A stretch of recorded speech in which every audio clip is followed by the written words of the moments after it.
코로나19 대유행 속에서 치러진 이번 21대 총선, 코로나19 총선이라고도 불렸죠. 그 어느 때보다 방역 체계와 감염병 관리에 대한 관심이 높아진 지금 코로나19 총선이라는 말과 딱 맞는 화제의 당선자 스튜디오에 모셨습니다. 저희가 원래는 명지병원 가정의학과 교수로 모셨었는데 오늘은 정치인으로 이제 변신했죠. 신현현 당선자입니다. 안녕하십니까? 안녕하세요. 네. 어떻습니까? 당선 후 첫 방송 출연이시죠? 예, 맞습니다. 네. 먼저 국회에 이제 입성하게 되는 건데 소감부터 말씀해 주시죠. 예, 우선은 국민들께서 더불어시민당에 대한 그런 성원을 보내주신 거에 대해서 매우 감사하게 생각을 하고요. 예. 특히나 현재 시점에서의 그런 코로나19의 대응 매우 중요합니다. 그러면서 저희 당에서 코로나 대응 잘 하라는 그런 첫 번째 공약으로 말씀을 드리고 제가 비례대표 후보로 1번으로 지정이 된 바가 있습니다. 그만큼 장기화될 코로나19에 대한 대응 더 잘하라. 그리고 국가 그리고 국민들 더 건강하게 안전하게 만들어달라는 염원의 목소리를 저희가 받아들였기 때문에 더욱더 책임감을 갖고 예, 앞으로 활동을 하게 되지 않을까 싶습니다. 네, 아직 선거운동 후유증이 좀 남으신 것 같아요. 지금 아직 쉰 상태신데 예. 어쨌든 우리 신현영 당선자시죠. 이제 이 코로나19 관련 정보를 이제 대중에게 전달하는 이른바 코로나 알리기 활동 뭐 저희 뉴스에이 라이브 비롯해서 여러 군데서 해주셨는데 예. 이번에 일단 뭐 정계에 진출하게 된 배경은 좀 뭔지 궁금하거든요. 예, 뭐 아시다시피 제가 채널 A에도 열심히 방송 출연했는데요. 예. 코로나19 사태가 발생하면서 이런 감염병에 대한 정확한 지식을 알리는 게 얼마나 중요한지 이런 것들에 대해서는 예전부터 체감을 하고 있었습니다. 네. 그런 면에서 명지병원에서 그런 의료 현장도 지키면서 건강한 그리고 정확한 의학 지식을 전달하기 위해서 제가 노력을 했었는데요. 네. 이런 필요성인 특히 지식뿐만 아니라 치료, 진단, 그리고 앞으로 어떻게 대응할 건지에 대한 국가의 정책적인 부분에 있어서도 중요하기 때문에 당에서 이런 의료 현장 전문가를 요청을 한 바가 있는 것입니다. 네네. 그렇기 때문에 제가 할 수 있는 부분이 있다면 이런 국민 건강을 위해서 더 많은 역할을 하고 싶다라는 강한 의지도 있었고요. 네. 이런 계기가 되면서 또 더 많은 그런 국민들한테 다가갈 수 있는 의료 현장 전문가가 되기 위한 결정을 하게 된 것입니다. 그렇군요.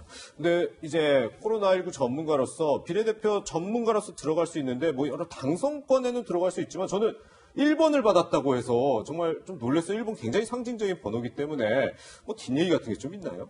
예, 사실 뭐 많은 그 유수한 전문가들이 30명의 후보로 비례 후보로 오셨기 때문에 네네. 사실 그 중에 저는 한 명이었습니다. 하지만 지금 국가적인 우선순위에서 정책적으로는 코로나19가 워낙 중요하죠. 그리고 앞으로 어떻게 더 극복할 것이냐, 그리고 세계에서 인정받는 한국의 코로나 대응에 대해서 어떻게 더 적극적으로 우리가 극복할 수 있을까에 대한 장기적인 플랜이 필요합니다. 네네. 그만큼 이에 대한 제대로 된 정책을 만들겠다라는 당의 의지고요. 예. 결국에는 더불어시민당과 더불어민주당은 함께할 거기 때문에 문재인 정부가 어떻게 이걸 잘 극복할지에 대해서 우리가 적극적으로 지원하고 또 그런 정책을 마련하겠다는 의미인 것이죠. 네. 이제 조만간 또 초선 의원으로 활동하게 되시니까 좀 정치 얘기 간단하게 하나만 좀 해야 될 것 같은데 사실 더불어시민당 이번에 신현영 교수님 포함해서 17명 당선자 배출했잖아요. 그래서 뭐 다른 이제 뭐 열린민주당이라든지 이런 곳과 독자적인 교섭단체를 꾸리는 거 아니냐. 바로 더불어민주당과 합치기보다는 이런 얘기 나오는데 좀 어떻게 되는 거죠?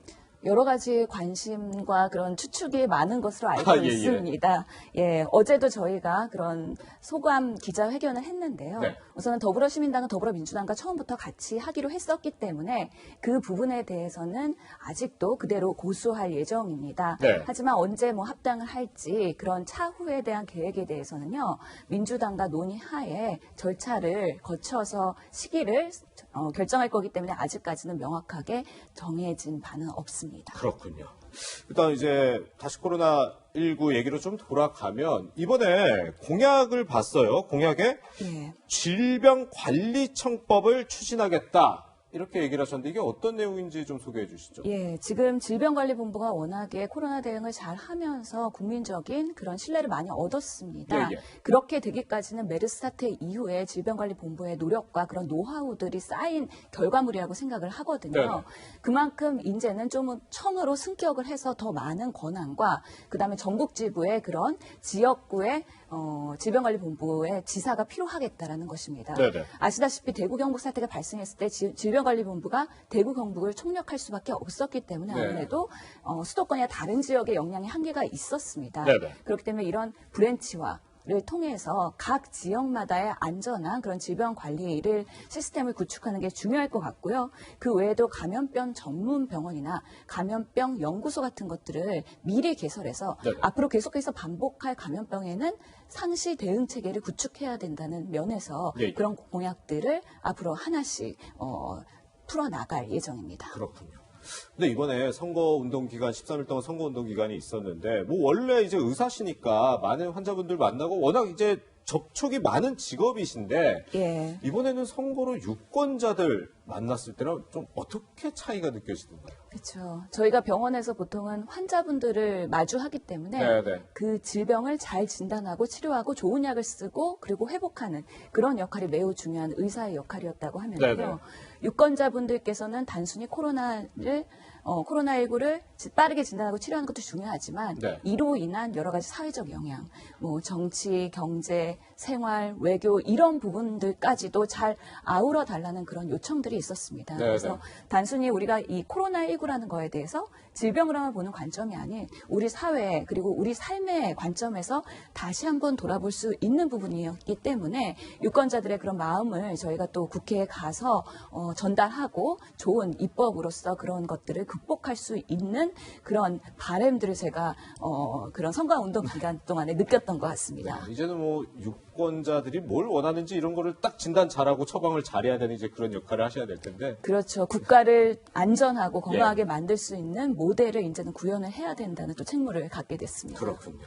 최근에 또 코로나19 지금 상황도 저희가 같이 살펴봐야 될 것 같은데 오늘 예. 또 오전 10시에 신규 확진자 상황이 발표가 됐는데 어제 하루 보니까 22명 발생했어요. 지금 최근 닷새째 20명대. 이건 좀 어떻게 지금 분석하고 계세요? 예, 매우 긍정적인 사인으로 판단이 되긴 합니다. 예, 예. 하지만 제가 항상 방송에 나와서 말씀드렸던 거는 우리가 그동안에 강력한 사회적 거리두기를 했었고 네네. 그 이후에 이제 효과가 나타나는 시점이 지금이라는 거죠. 네. 하지만 최근에 그런 유동량 그런 것들이 점점 증가하고 있고요. 특히 선거나 여러 가지 여파로 인해서 조금 모임들이 더 잦아지고 있는 것 같습니다. 네네. 또 젊은 층들에서의 유동 인구들이 증가하고 있는 만큼 네. 이렇게 바이러스가 전파되는 시점과 실제로 확진되는 시점에 시차가 있지 않습니까? 예, 예. 앞으로 증가될 우려가 있기 때문에 아직까지는 좀 더 보수적으로 우리가 긴장을 끈을 놓지 말고 지금 이 상태를 단단히 굳히기 위한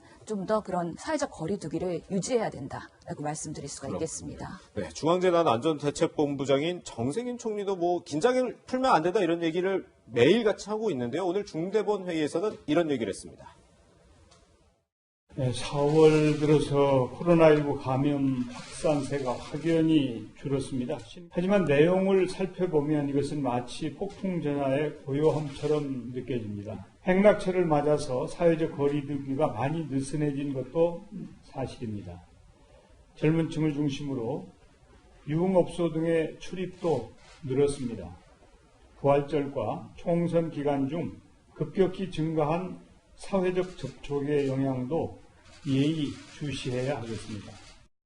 네, 지금 정세균 총리도 얘기를 했는데 이틀 전에 총선이 있었잖아요. 그때 뭐 유권자분들도 그렇고 선관위 이제 관계자분들도 그렇고 개표하는 과정에서도 그렇고 좀 사회적 거리두기를 하기 어려운 그런 상황들이 많이 벌어져서 이때 또 혹시나 확산이 되지 않을까 저도 걱정을 많이 했거든요. 어떻게 봐야 될까요? 실제로 저도 선거 현장에 참여를 하면서 투표장에서의 그런 명확하게 예방 지침을 준수하려는 그런 노력들이 다양한 방법으로 구현이 됐다고 봅니다. 네네. 그렇기 때문에 밀접 접촉이 상대적으로 일어날 가능성은 낮다라고 판단을 하긴 하지만요. 네네. 그럼에도 불구하고 우리가 예의주시해야 되는 거는 맞는 상황이고요. 네. 실제로 오늘 신규 확진자 22명 중에서 반은 해외 유입이었고 그렇죠. 반은 국내였고 네네. 하지만 아직까지는 집단 감염이 발생하고 있지 않는 상황입니다. 예, 예. 긍정적인 사인이라고 보이고 우리 국민들이 더 적극적으로 동참해서 이참에 더 안정세로 가자라는 메시지를 우리가 다시 한번 되새기면 좋을 것 같습니다.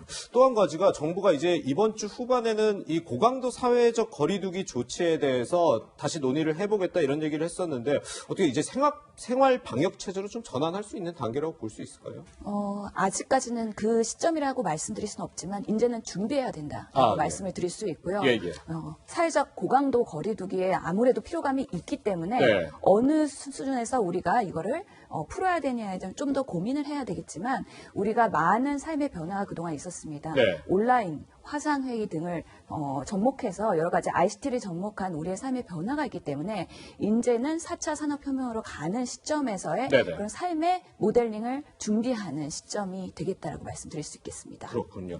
또 하나 이제 뭐 코로나19 관련해서 아까 질병관리청 얘기도 해줬지만 이제 입법을 하는 입장에서 또 어떤 법이 이번 이 코로나19 사태를 겪으면서 필요하다 이런 것도 생각해 보신 게 있으세요? 예, 우선은 이번에 코로나 현장에서의 대응하는 거는 민간 병원에서의 노력도 충분히 희생적으로 잘 보여줬다고 봅니다. 그렇죠. 그렇기 예. 때문에 우리 각 지역에서의 의료 시스템을 공고히 하는 데 있어서 공공 의료 시스템을 강화하는 것도 필요하지만 네. 민관 협력 시스템을 구축하는 것 이런 것들을 어떻게 입법 제도화할 것인지에 대한 준비도 꼭 필요하겠다라는 말씀 드리고 싶습니다. 그렇군요.